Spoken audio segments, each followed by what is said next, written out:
Le temps. On aimerait toujours en avoir plus.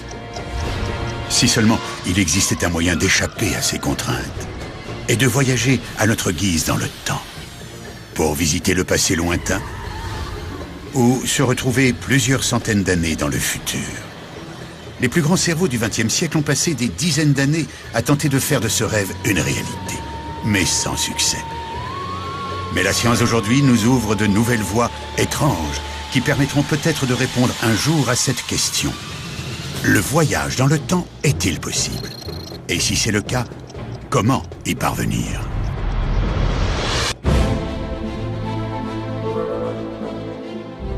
L'espace, le temps, l'essence de la vie.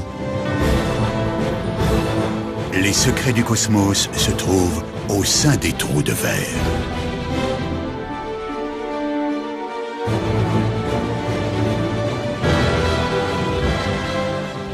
En un sens, tous les hommes, femmes et enfants qui peuplent la Terre voyagent dans le temps. Sans qu'on nous en laisse le choix, nous sommes tous impitoyablement propulsés vers l'avenir lors de notre périple de la naissance à la mort, sans aucun moyen de revenir en arrière, pas plus que nous ne pouvons connaître l'avenir. Quoique... Et si nous pouvions remonter le temps pour assister à des événements passés, ou nous rendre dans le futur pour découvrir notre destinée?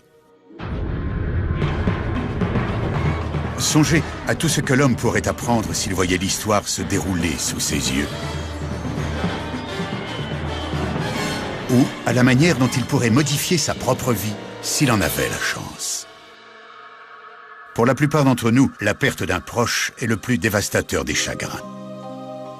Les heures que j'ai passées avec ma grand-mère lors de mon enfance m'ont aidé à devenir l'homme que je suis aujourd'hui.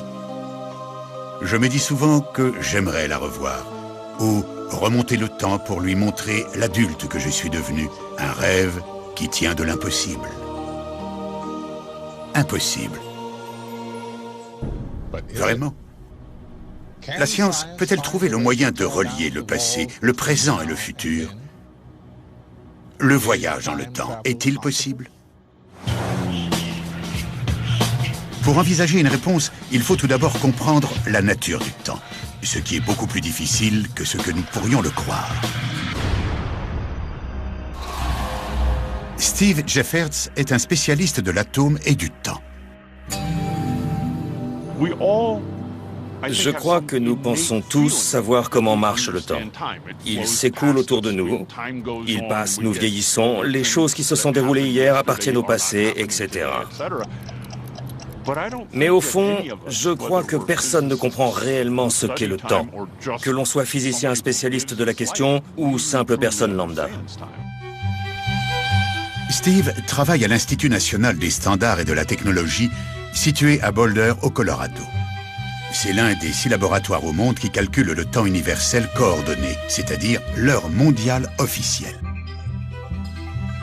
Cette table recouverte de lasers est l'horloge atomique NIST F1 à fontaine de césium. Elle mesure les vibrations nucléaires des atomes en oscillant 9 milliards de fois par seconde, soit à une échelle d'un 10 millionième de nanoseconde. Cette horloge mesure les intervalles de temps avec une précision de 16 chiffres. Quel est l'intérêt de mesurer le temps avec une telle précision? Il y a plusieurs raisons. Certaines sont purement scientifiques, mais d'autres ont une grande utilité dans la vie courante. Un système comme le GPS est avant tout un outil de mesure de temps.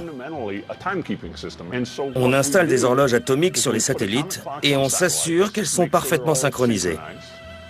Mon récepteur GPS sur Terre reçoit des signaux de chacun des satellites et mesure leur temps de parcours.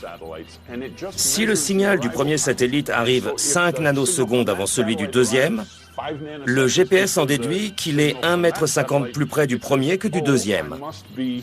Il exécute cette opération avec 4 satellites et se sert donc du temps pour calculer sa longitude, sa latitude, son altitude et déterminer sa position. Le simple fait que ce système fonctionne est déjà remarquable en soi. Mais il dépend par-dessus tout de la connaissance du temps à la nanoseconde près. Sinon, vous ne pouvez plus savoir de quel satellite vous êtes le plus proche.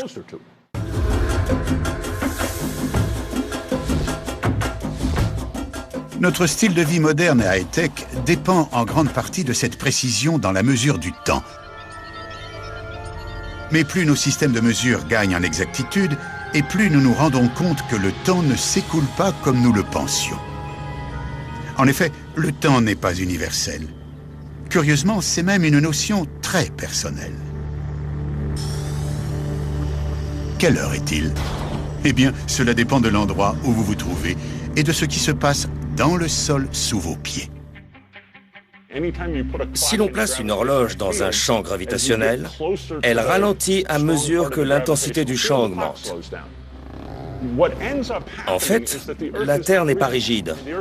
C'est plutôt une sorte de balle de caoutchouc ferme. Elle se déforme quotidiennement au rythme des mouvements de marée. Et le sol qui se trouve sous vos pieds peut monter ou descendre d'une trentaine de centimètres. Tout dépend de l'endroit où vous vous trouvez sur Terre.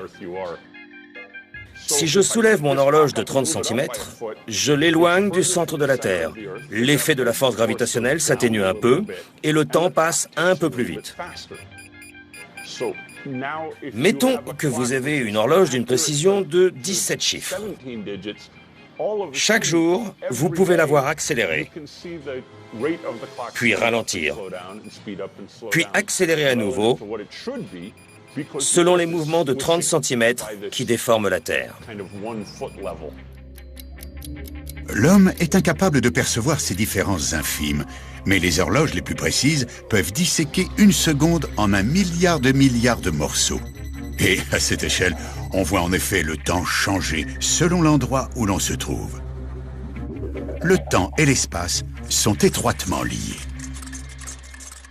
Nous en arrivons rapidement au point où nous devons considérer l'espace-temps comme un tout plutôt que l'espace d'un côté et le temps de l'autre. C'est une notion plutôt sympa, non?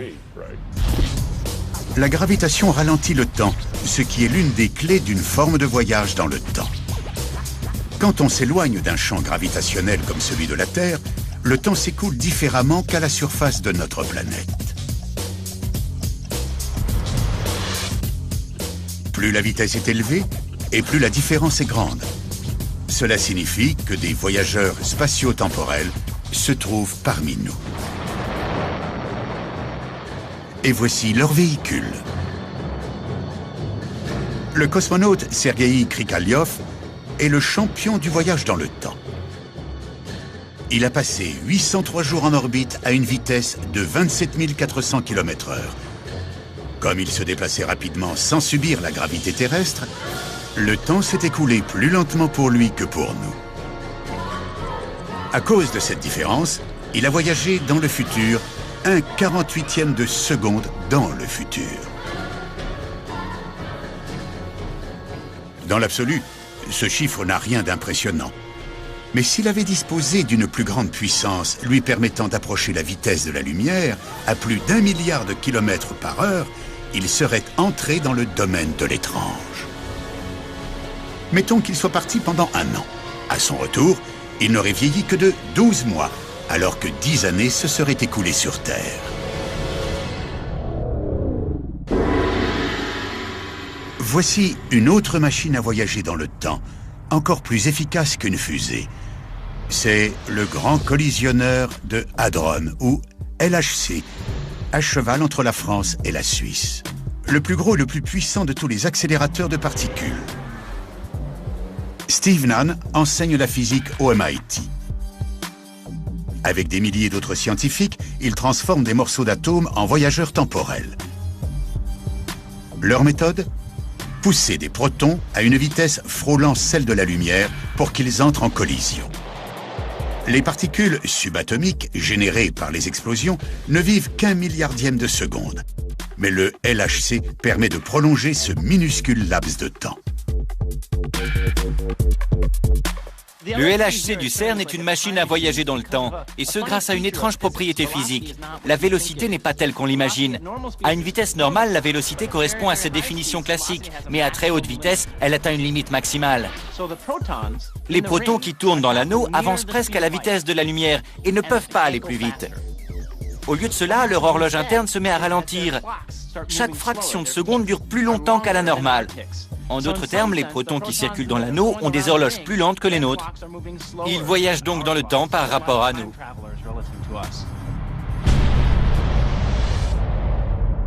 Les protons du CERN nous prouvent que nous sommes nous aussi capables de voyager dans le temps.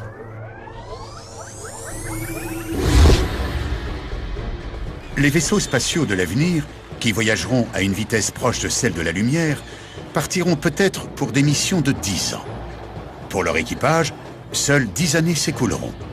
Mais sur Terre, 1000 années passeront. Les astronautes reviendront sur un monde tout à fait différent de celui qu'ils ont quitté. Le voyage vers l'avenir est possible. Mais est-ce un aller sans retour? Notre rêve de voyage en avant et en arrière dans le temps est-il réalisable?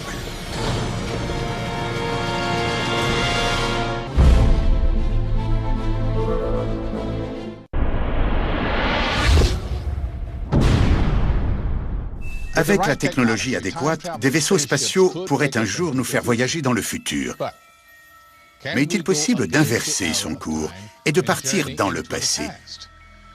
Ce n'est peut-être pas aussi dur qu'il y paraît. Après tout, le passé est tout autour de nous. Suivez-moi attentivement. La vitesse de la lumière est de 300 000 km/s. C'est terriblement rapide. Lorsque la lumière passe d'un point à un autre, cela prend du temps. Par conséquent, où que l'on tourne les yeux, c'est le passé qu'on regarde. Il faut un peu plus d'1 milliardième de seconde à la lumière pour parcourir 1 mètre. Vous voyez donc la personne assise à vos côtés, 1 milliardième de seconde dans le passé. La lumière du soleil met 8 minutes à nous arriver. Et plus nous pénétrons dans les profondeurs de l'espace, plus nous remontons le temps. Des satellites ont photographié la frontière de l'univers à 13,7 milliards d'années-lumière de nous, soit 13,7 milliards d'années dans le passé. Nous regardons en permanence vers le passé, mais cela va encore plus loin. Selon Einstein, le temps équivaut à l'espace. Comme tous les atomes de l'espace existent ici en ce moment précis, cela signifie que tous les atomes du temps existent également ici et maintenant.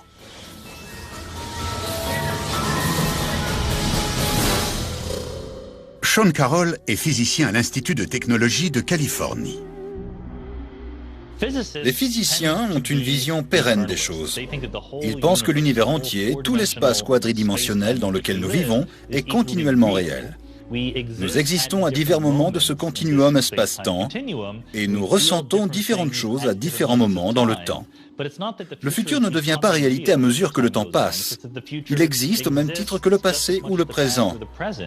Le temps qui passe nous permet de découvrir le futur, mais il ne devient pas plus réel que le fait le passé. Nous pensons donc que le passé et le futur existent au même titre que le présent. Le temps nous entoure dans sa globalité. Mais peut-on voyager dans le passé depuis le présent? Au début du XXe siècle, un jeune employé de l'Office des brevets de Berne, du nom d'Albert Einstein, entrouvre les portes du passé. Alors qu'il part au travail en tramway, le jeune homme de 20 ans lève les yeux sur une horloge et soudain, c'est la révélation. Einstein comprend que la notion de temps dépend de l'endroit où l'on se trouve et de la vitesse à laquelle on se déplace. Le temps est la 4e dimension, étroitement liée à la longueur, la largeur et la profondeur, les 3 dimensions de l'espace. Quelques années plus tard, Einstein applique ses idées aux effets de la gravitation sur l'espace et le temps pour dessiner une carte mathématique du cosmos. Il fait la preuve de la courbure de l'espace-temps.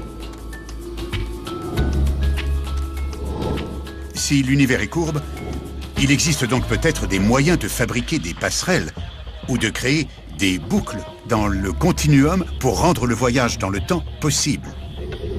Telle est la conclusion rendue en 1949 par Kurt Gödel, l'un des grands mathématiciens de son époque. Grand ami d'Einstein, il décide un jour de vérifier si les équations de son illustre collègue permettent le voyage dans le temps. Il découvre que c'est effectivement le cas. Si l'univers tourne sur son axe et que vous restez parfaitement immobile, il est possible de vous rendre à n'importe quel lieu et n'importe quel moment de l'univers. C'est une découverte fascinante. Sauf que nous savons aujourd'hui que l'univers ne tourne pas. Et sans cette rotation, le voyage dans le temps est impossible. La solution de Gödel s'avère donc erronée, mais ses idées révolutionnaires inspirent une nouvelle génération de chercheurs. Le professeur Frank Tipler fait partie des rebelles qui ont repris le flambeau de Kurt Gödel. J'ai été fasciné par l'article de Gödel, que j'avais lu lors de mes premières années au MIT, et je me suis demandé si je serais capable de concrétiser la suggestion d'Einstein. Était-il physiquement possible de le faire? On ne peut pas faire tourner l'univers. Soit il tourne de lui-même, soit il ne tourne pas. Mais il est peut-être possible d'agir à plus petite échelle. J'ai donc choisi le cylindre, qui est le modèle de travail le plus facile en relativité, et j'ai réussi à démontrer qu'un cylindre en rotation générerait ces boucles dans le temps qui permettraient de revenir en arrière. Le cylindre géant de Frank Tipler tournerait dans l'espace à une vitesse approchant celle de la lumière. L'espace devient temps et le temps devient espace, et les deux notions s'enroulent autour du cylindre. En avançant autour du cylindre, on remonte donc le temps. Le temps va dans cette direction. Mais autour d'un corps en rotation très rapide, on peut aller en arrière dans une spirale et donc remonter le temps.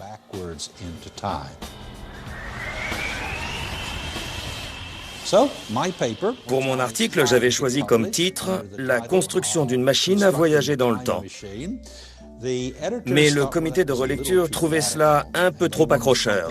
Il souhaitait un intitulé plus sérieux. C'est donc devenu les cylindres en rotation, possibilité de violation de la causalité globale. C'était un titre qui ne pouvait absolument rien dire à personne, à moins de lire l'article. Tipler découvre un peu plus tard que sa théorie est bancale. Je me suis rendu compte que le cylindre en rotation, même s'il offrait une solution facilement réalisable pour les équations d'Einstein, n'était pas très réaliste. Car il aurait fallu qu'il soit infini, et créer un cylindre infini est finalement aussi difficile que de créer un univers, ce qui est évidemment impossible. Je me suis alors demandé s'il n'était pas possible d'appliquer ce principe à bien plus petite échelle. Malheureusement, j'ai découvert que c'était là aussi impossible, parce que si l'on essayait d'accélérer un corps pour créer une machine à voyager dans le temps, il se trouve que l'on percerait un trou dans l'espace-temps avant même de réussir à générer les conditions du voyage dans le temps. On créerait une singularité au beau milieu de l'espace-temps. J'ai donc dû abandonner mon rêve de voyage dans le temps. Le cylindre en rotation n'est peut-être pas viable, mais l'univers contient des corps très massifs qui tournent déjà à une vitesse proche de celle de la lumière. Les trous noirs. L'incommensurable force gravitationnelle des trous noirs pousse les lois de la physique dans leur dernier retranchement. Les secrets de la machine à remonter le temps se trouvent-ils dans les abysses des trous noirs ?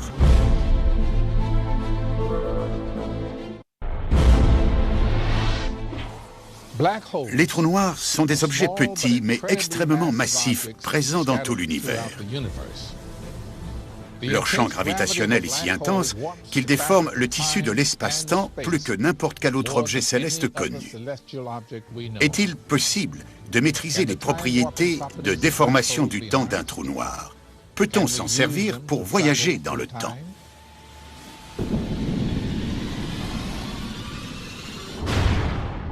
Un trou noir n'est pas une machine à voyager dans le temps. Un homme qui y pénétrerait tomberait dans une singularité et mourrait écrasé. Nous ne comprenons pas encore très bien ce qui se passe au centre d'un trou noir, mais nous n'avons aucune raison de croire que cela peut nous faire remonter le temps. Un trou noir est une sorte de rue à sens unique. Si on pénètre dedans, on n'en ressort jamais. Le trou noir n'est donc pas la solution. Mais une autre anomalie cosmique, vedette de la science-fiction, serait peut-être plus adaptée.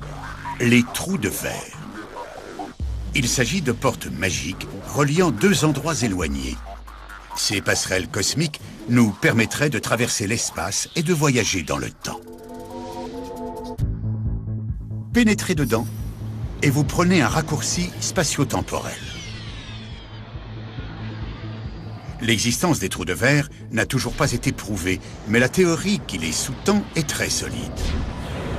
L'un des grands spécialistes mondiaux du sujet est un physicien du nom de Kip Thorne. Il peut, par exemple, nous expliquer pourquoi on leur a donné ce nom. Imaginez une pomme dans laquelle un verre perce un trou d'un côté à l'autre. La surface de la pomme correspond à notre univers. Et le verre est passé dans une autre dimension pour en atteindre l'autre côté. S'ils existent, les trous de verre sont plus petits qu'un atome. Pour les emprunter, il faut donc écarter leurs bords et les maintenir ouverts. Forcer l'ouverture d'un trou de verre demanderait une énergie titanesque. Pas de l'énergie ordinaire, mais ce que l'on appelle de l'énergie négative. L'énergie négative est antigravitationnelle. Elle a un effet répulsif sur le tissu de l'espace-temps et empêcherait donc la gravitation d'écraser le trou de verre. Mais il y a un hic. Pour beaucoup de gens, l'énergie négative n'est qu'un mythe. L'idée d'une énergie antigravitationnelle ne tient pas debout.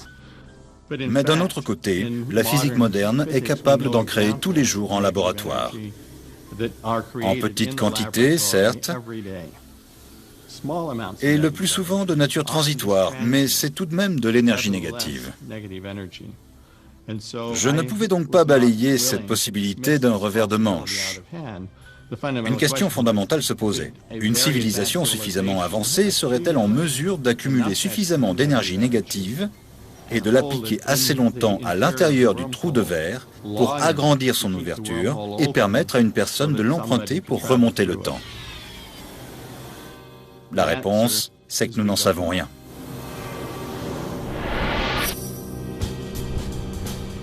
Dans le même temps, un autre physicien rebelle cherche un autre moyen de maîtriser les capacités de déformation du temps des phénomènes célestes. Richard Gott travaille sur le voyage dans le temps depuis plusieurs dizaines d'années. Sa machine temporelle innovante utilise la force gravitationnelle qui entoure les cordes cosmiques pour créer des boucles dans le temps.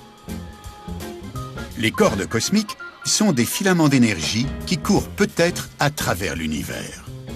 On en a fait un poème. Il était une jeune lavandière qui allait plus vite que la lumière. Elle partit un matin au lavoir et ne revint que la veille au soir.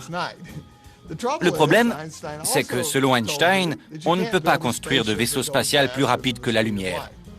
Mais, dans la relativité générale, qui est la théorie de la courbure de l'espace-temps, on peut devancer la lumière à condition de prendre un raccourci, ce qui nous permet de tourner autour des cordes cosmiques et de remonter le temps, comme le fait notre lavandière. Personne ne sait si les cordes cosmiques existent vraiment. Mais pour beaucoup de physiciens, cela ne fait aucun doute. Elles seraient des vestiges de l'énergie à très haute densité du Big Bang, plus étroite qu'un noyau atomique.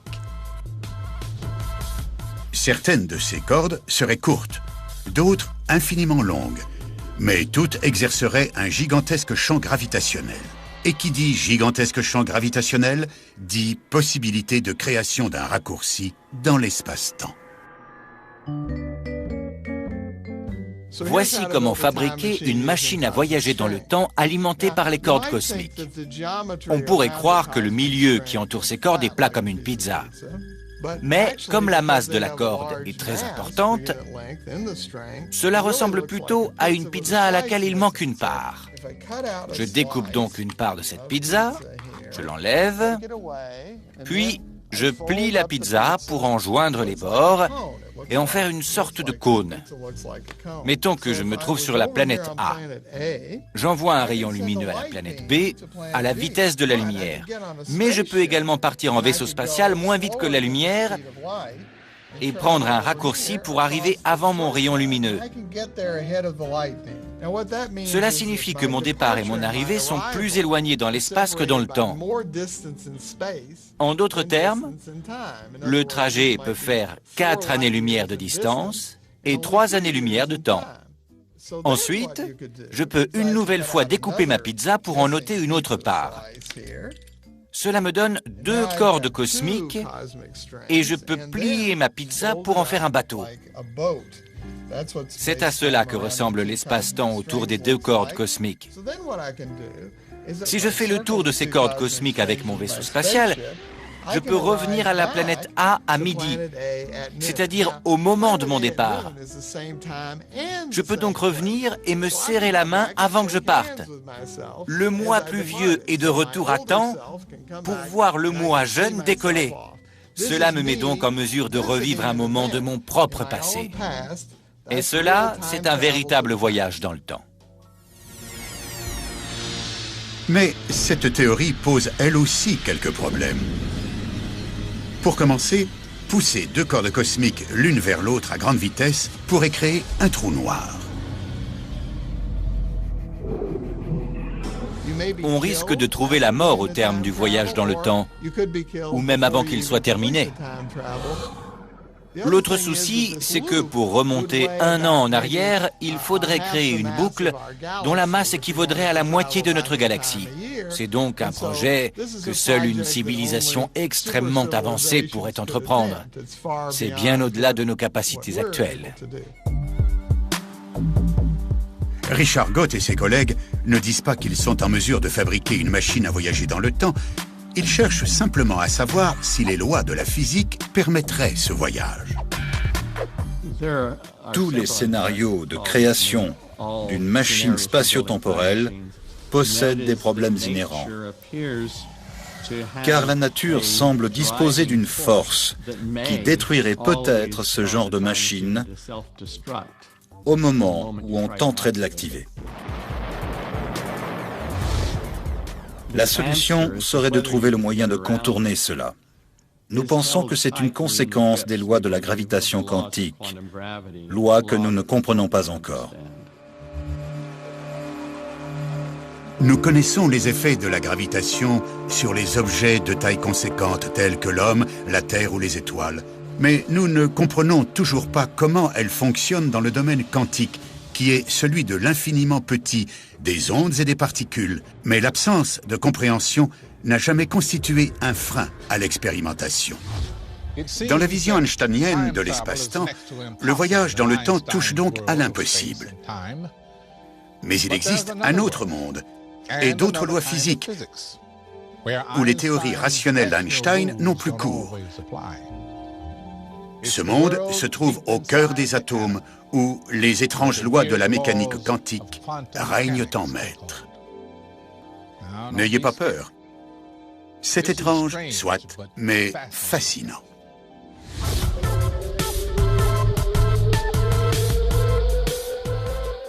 L'idée qui sous-tend la mécanique quantique, c'est que le monde est beaucoup plus riche que ce que l'on en voit. Lorsque l'on regarde une particule, on la voit en un endroit et un seul. Selon la physique quantique, quand on ne la regarde pas, cette particule existe partout. La probabilité est peut-être plus forte de la voir à un endroit plutôt qu'à un autre, mais l'éventail de possibilités est en fait infiniment vaste. Si l'on attaque le problème du voyage dans le temps sous l'angle de la mécanique quantique, on peut s'attendre à tout.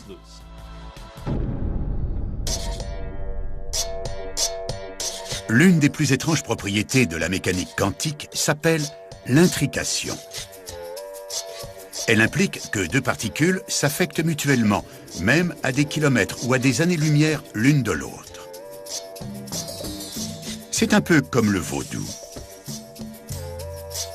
Lorsque l'on plante l'aiguille dans la poupée, la personne est affectée. Mais, contrairement au vaudou, l'intrication quantique se fonde sur de solides preuves scientifiques. De nos jours, les banques suisses financent des expériences dont le but est d'utiliser l'intrication pour créer des clés de sécurité inviolables pour les transactions informatiques. Le professeur Nicolas Gisin est l'un des grands pionniers dans ce domaine.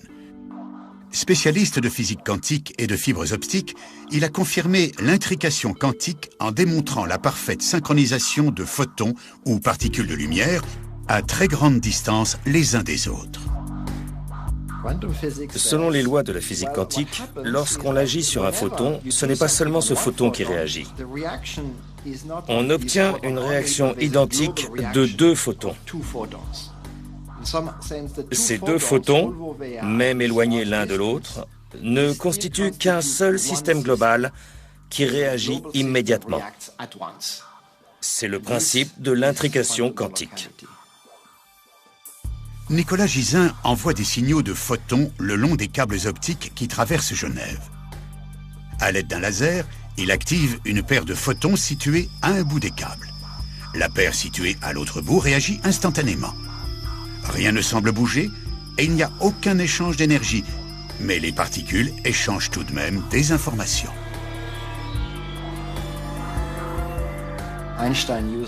Einstein définissait cela comme une effrayante action à distance. Ce n'est pas une chose qui parcourt l'espace-temps, ni qui se déroule dans l'espace-temps. Rien dans l'espace-temps ne peut nous expliquer la nature de ces corrélations éloignées.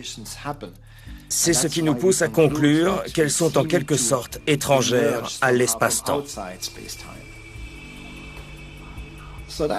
Cela entraîne bien sûr de profondes implications pour notre compréhension de l'espace-temps, ou plutôt pour notre non-compréhension de l'espace-temps.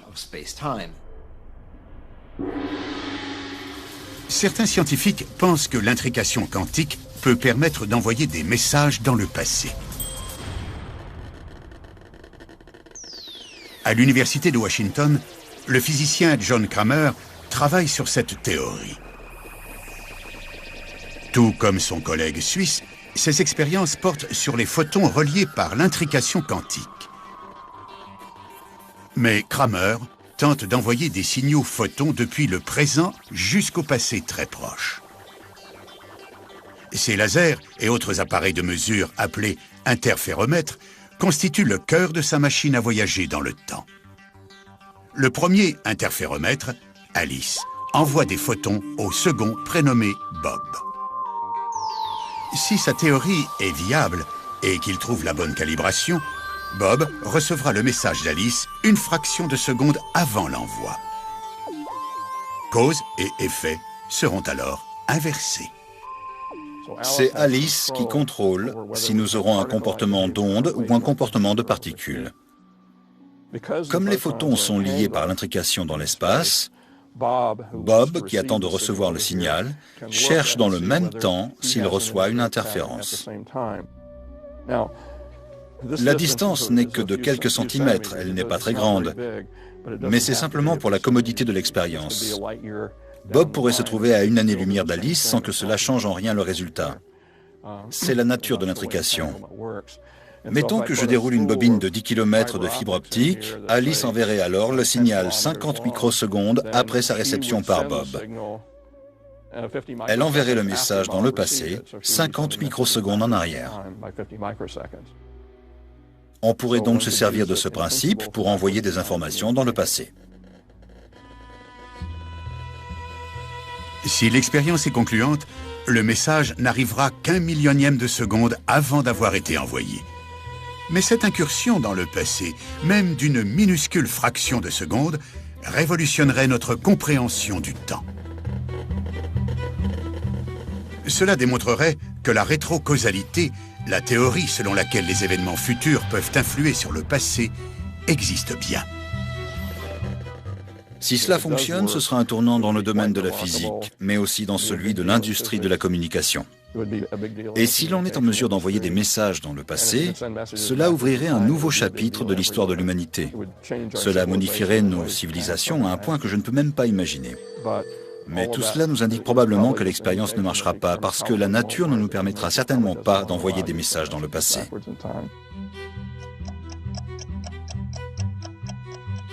Je ne pense pas que la théorie de la rétrocausalité soit sérieusement envisageable. De toute évidence, le temps évolue et avance vers l'avenir.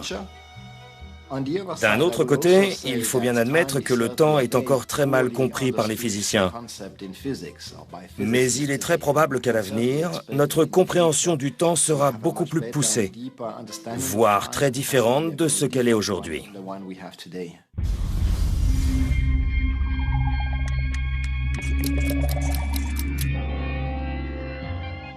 Admettons qu'un jour, nous ayons une vision plus claire de ce qu'est le temps. Après avoir résolu l'énigme de la gravitation quantique, nous construisons une machine à voyager dans le temps. Que se passera-t-il? Aurons-nous la possibilité de modifier le passé? Les réponses à ces questions sont fantastiques, dérangeantes et un tantinet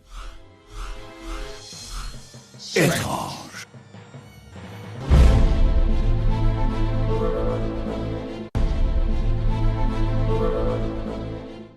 Nous essayons d'envoyer des signaux dans le passé. Si ça fonctionne, peut-être pourrons-nous envoyer un homme dans le passé. C'est une idée fascinante, mais qui nous place devant un paradoxe, c'est-à-dire une situation qui se contredit elle-même, qui n'a pas de sens. Par exemple, supposons que nous envoyions un traitement contre le cancer dans le passé. Ceux qui sont morts du cancer seraient-ils en vie? Les voyages dans le temps regorgent de ce genre de mystère.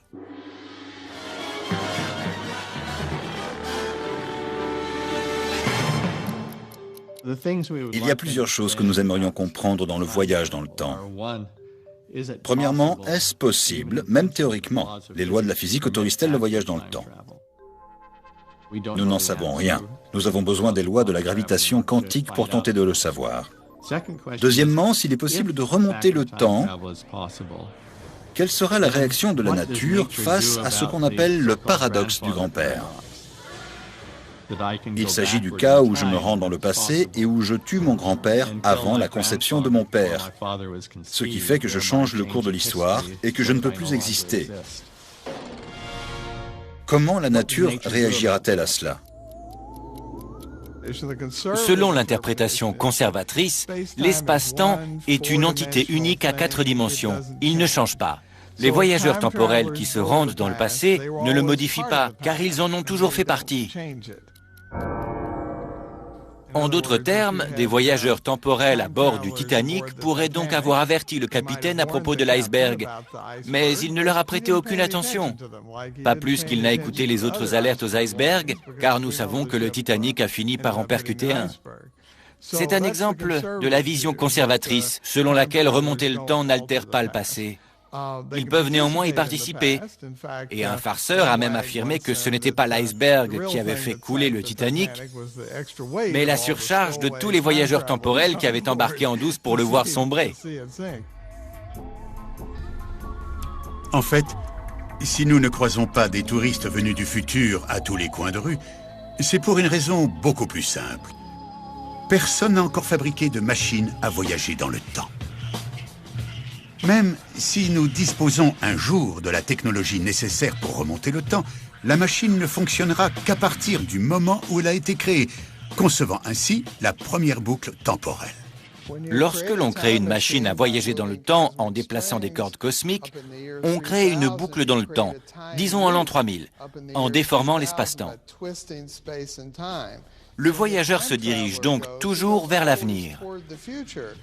Comme le fait cette voiture, il fait le tour de la boucle. Cela signifie qu'il peut passer de 3002 à 3001, mais qu'il ne peut pas revenir en 2010, car à cette époque, la machine n'avait pas encore été construite. Mais il y a peut-être une exception à cette règle. Une exception qui, une nouvelle fois, vient du monde étrange de la mécanique quantique. Beaucoup de spécialistes pensent qu'il existe une multitude d'univers parallèles et que ces univers parallèles se trouvent partout autour de nous. Chaque fois que l'on décide d'aller à gauche ou à droite, c'est comme tirer à pile ou face. Deux possibilités existent. L'univers se sépare alors en deux branches, ce qui donne les univers parallèles infinis de la mécanique quantique. Si l'on admet l'existence d'univers parallèles, cela entraîne beaucoup de choses. Bien entendu, il faut toujours éviter les paradoxes logiques, et ce qui s'est déroulé dans le passé a bien existé. Mais cela signifie que ce qui s'est passé dans un univers ne s'applique qu'à ce seul univers, et pas au nouvel univers. Si les univers multiples existent, ce qui est le cas en mécanique quantique, et que vous retournez dans le passé pour tuer votre grand-père, votre victime est identique en tout point à votre grand-père, mais il n'existe que dans ce monde parallèle. Votre grand-père, tué par vous, qui venait d'un autre univers, ne concevra jamais votre père, lequel, à son tour, ne vous concevra pas. Mais cela n'a aucune importance, car vous n'avez jamais existé dans cet univers parallèle. Ce que vous avez fait avec votre machine à voyager dans le temps, c'est passer d'un univers à l'autre. Mais le voyage dans le temps, dans notre passé ou dans un univers parallèle, semble encore très lointain. La technologie nécessaire à la construction d'une machine à voyager dans le temps, qui n'aurait même qu'une chance infime de succès, est hors de notre portée, tout comme le voyage interstellaire est hors de portée d'une amibe. Notre niveau technologique est si dérisoire que nous n'avons aucun espoir. Le voyage dans le temps semble donc hautement improbable si nous attaquons le problème sous l'angle du transfert d'informations depuis le présent jusque dans le passé. Mais il existe un autre moyen de remonter le temps. Un moyen qui était encore tourné en ridicule il y a peu, mais qui se concrétise un peu plus chaque jour. Nous pourrions reconstruire le passé. La technologie connaît une croissance exponentielle. Nos ordinateurs seront un jour assez puissants pour simuler des mondes très complexes en y incluant les erreurs que la vie a pu commettre par le passé. Il ne s'agirait pas de simples jeux vidéo. Ces simulations seraient si réalistes qu'elles pourraient passer pour la réalité. Ce ne serait pas le vrai passé, mais presque. Si vous voulez vraiment retourner dans le passé, il faut vous rendre jusqu'au futur le plus lointain. La technologie y sera alors suffisamment avancée pour permettre de reconstituer le passé. Vous pourrez alors voir à quoi ressemblait le passé, même le plus éloigné, en pénétrant dans la réalité virtuelle des ordinateurs du futur.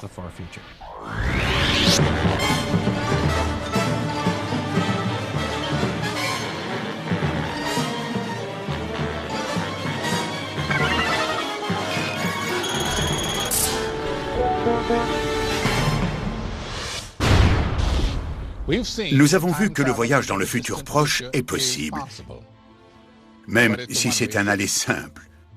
Retourner dans le passé est peut-être envisageable en théorie, mais cela demanderait des quantités d'énergie astronomiques et une technologie extrêmement avancée. Notre plus grand espoir repose donc sur la reconstitution virtuelle du passé. À première vue, nous ne pourrons donc jamais remonter le temps pour revoir les proches que nous avons perdus ou pour corriger nos erreurs de jeunesse.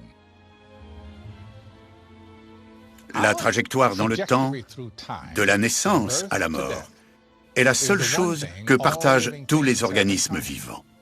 Tout humain doit affronter le fait que la vie est courte et que le temps est précieux. Nous avons nos moments de gloire et commettons des erreurs. Si nous pouvions remonter le temps pour les corriger, pourrions-nous encore en tirer des leçons? Serions-nous les personnes que nous sommes aujourd'hui? Pour l'instant, tout du moins, il nous est impossible de remonter le temps. Mais cela ne nous empêchera pas d'essayer. We will keep trying.